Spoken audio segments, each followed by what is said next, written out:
pedih hulu hati semasa hamil ni adalah common sebab bila kita hamil, hormon progesteron contohnya akan tinggi. Hormon progesteron ni dia akan menyebabkan relaxation ataupun dia menyebabkan kita punya perut ni tak kuat tau.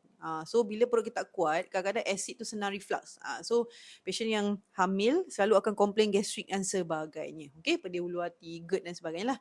Okay, so siapa yang baru gugur, you kena rancang kehamilan you, sekurang-kurangnya rehat 3 ke 6 bulan lah. Rehat 3 ke 6 bulan macam tu.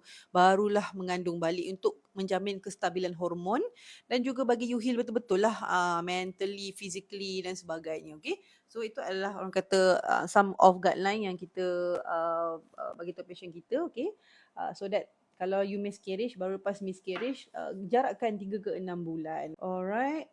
Anti-scan di klinik adalah level screening saja. Anti-scan di specialist center level diagnosis.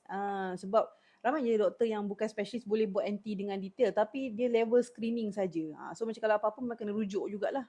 So kalau you ada access untuk buat dengan specialist terus, buat dengan specialist terus lah.